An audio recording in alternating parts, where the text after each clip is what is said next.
Mr. President, thank you for this opportunity to brief this Council for the second time. I have spent the last 8 weeks shuttling between the Syrian government and opposition and consulting key players. I'm doing everything I can to move forward on rebuilding trust and confidence, opening the door to a political process in Geneva between the Syrian government and the opposition, a process that can begin to build a new future for all Syrians, women and men, and between Syria and the international community. After 8 years of conflict, this process will be long and difficult, but I think it is possible to move forward step by step. To this end, I've been seeking to advance the 5 priorities I outlined to this Council in February. These are grounded in a comprehensive approach to my mandate in Security Council Resolution 2254. Mr. President, I remain absolutely committed to engaging the Syrian government and the Syrian Negotiations Commission in a sustained, comprehensive dialogue. This is the very foundation of a Syrian-led and owned process, in line with Resolution 2254 and in full respect for Syria's sovereignty, unity, independence, and territorial integrity. In March and April, I engaged in positive shuttle consultations between them. Foreign Minister Muallim hosted me twice in Damascus. He showed positive spirit, and we were able to move certain subjects along.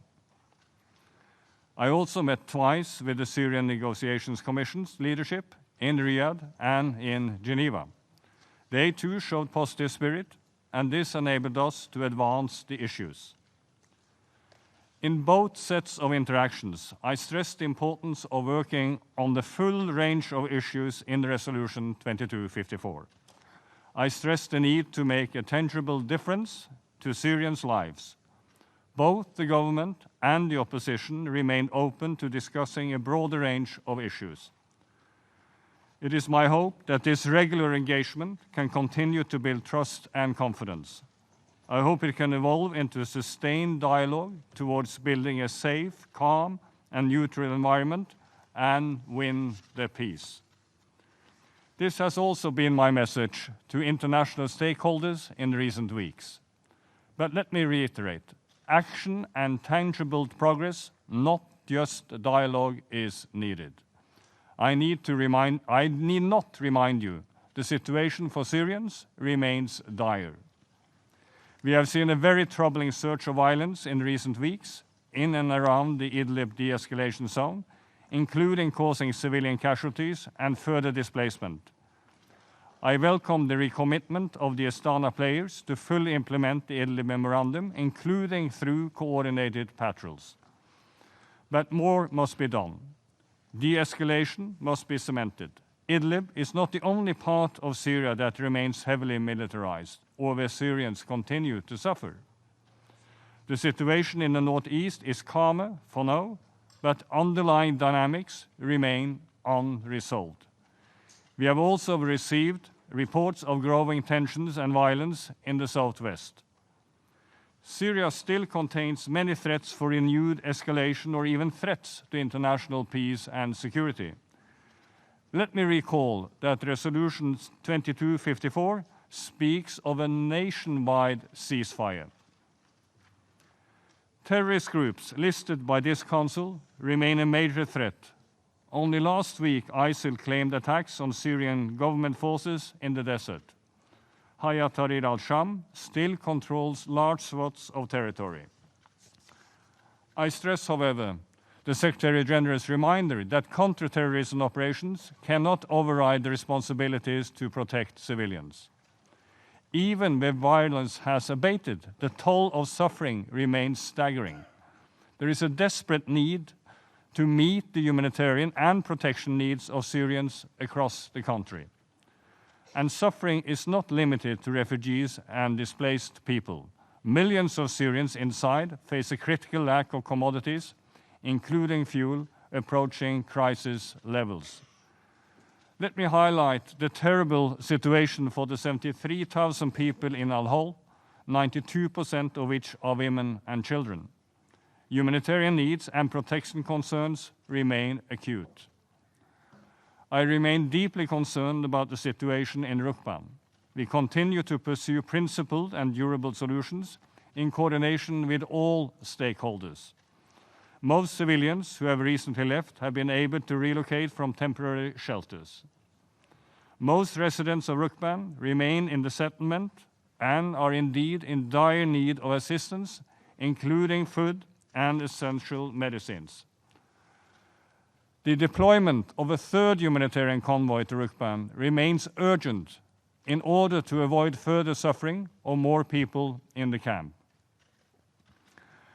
As I have remarked to all stakeholders, the more we can see steps to address these issues I speak of in coordination with the United Nations, the more this can help to build confidence within Syria and internationally. Mr. President, I have particularly raised the need in depth for concrete action on the release of detainees, abductees, and the clarification of the fate of missing persons with the Syrian government and indeed the opposition. Meaningful progress on this key humanitarian file would send a positive signal to Syrians. It would be an important confidence-building measure. I appreciated the openness to consider more meaningful actions in my dialogue. In parallel with my bilateral engagements, my office participated in Moscow and Nur Sultan in two further meetings of the working group on the subject. The working group consisting of Iran, Russia, Turkey, and the UN, with the ICRC also in attendance. I am ready to host the next meeting of the working group in Geneva. The working group was able to bring about the release of a small group of detainees, abductees in northern Syria on 22nd April. For the first time, members of my team were present on the ground as observers. This enabled us to make an assessment on how the operation was conducted and to share recommendations with the working group. My team's observations contained some positive elements. However, there is considerable room for improvement in terms of procedures to be followed during future release operations consistent with international humanitarian law.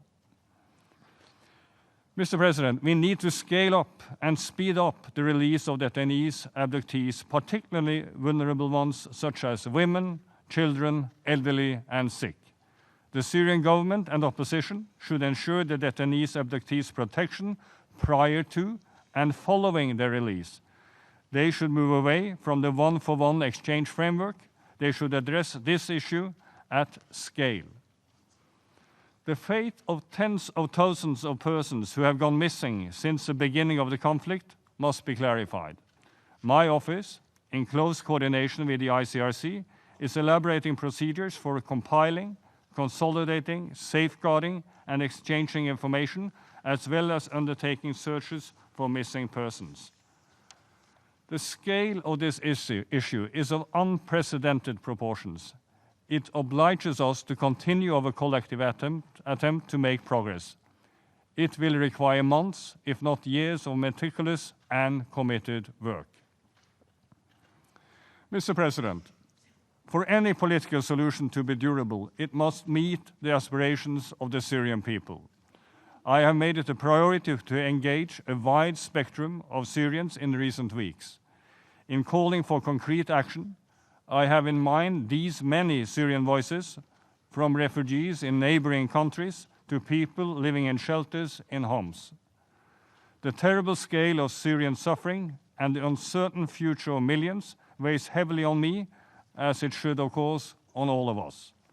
And I believe that most will judge a political process on its ability to deliver improvements on the ground and take into considerations the needs and priorities of all Syrians, men and women. I strongly believe in the importance of engaging a wide range of Syrian interlocutors. I intend to further my outreach and engagement with Syrian refugees, civil society, women organizations, and other Syrian actors, including through the Civil Society Support Room. The Women's Advisory Board continues to remind us of the specific security, economic, and human rights concerns of Syrian women. Women who bring diverse experiences and views to the table and share the right to have a voice at the table. Mr. President, clearly much hope is placed on finally convening a constitutional committee. It could be a first sign of real movement. It could, if approached in the right spirit, help unlock a broader political process towards UN-supervised elections in a safe, calm, and neutral environment. I continue to work towards a final agreement on the composition and terms of reference of a credible, balanced, inclusive, and viable constitutional committee. Many earlier differences have indeed been narrowed down. While nothing is agreed until everything is agreed, we have a clear understanding on balanced co-chairing arrangements, a formula for decision-making, a shared acceptance of the UN facilitation role, and a political commitment to the safety and security of all who will be involved. Both the Syrian government and opposition have been constructive on these points, and I thank them. I believe the final terms of the mandate can be agreed with a modicum of goodwill. It is also now agreed that 6 specific names on the earlier so-called civil society list needs to be removed. Work continues to identify a set of names that, when viewed in totality, can have the support of all concerned, that can enhance the quality and credibility of the list, while striving to achieve the objective of at least 30% female participations. These are all elements that I believe are now possible. I have expended a lot of effort to build buy-in for the way forward on this. If everyone is prepared to compromise just a little, this can move. Mr. President, for my 5th priority, I spoke of deepening international dialogue on Syria. Yes, a credible and sustainable political settlement must be Syrian-led and owned. Yet the process and its outcome must enjoy international support and legitimacy. And this conflict is highly internationalized. External intervention is a hard reality of the conflict. Syria's sovereignty, independence, unity, and territorial integrity must be respected and restored. But saying so will not make it so. In this context, let me emphasize once again that the UN's position regarding the occupied Syrian Golan will continue to be determined by the Security Council and General Assembly resolutions on this issue. I will discharge my mandate in full respect for Syria's sovereignty, unity, independence, and territorial integrity as per Resolution 2254. External intervention poses real threats to international peace and security. 5 international armies operate across Syria's land and airspace in tension or even in conflict, generating risk for dangerous escalation. These risks must be contained and ultimately removed. Mr. President, different formats exist at present as expressions of international cooperation on resolving the Syrian conflict. I had useful conversations with the Astana guarantors in Nur Sultan on 26 April. I will hold formal consultations with them in May in Geneva. This Friday, I will also consult with the members of the small group in Geneva. I remain convinced that key international players agree on far more than it might seem. I believe that all understand the need for international cooperation on Syria. I will continue to use my good offices to help the key players with influence to join in one active conversation to provide a common support to a Syrian-led and owned political process on the UN facilitation. As we approach agreement on the Constitutional Committee, I want to use the opportunity to see revitalized, broad-based international cooperation. To realize my mandate, a common forum supporting Geneva must be found. Mr. President, I believe we are making progress. I hope that the next time I brief you, I will be able to report tangible achievements on the long road to a political settlement of the conflict in Syria. Thank you.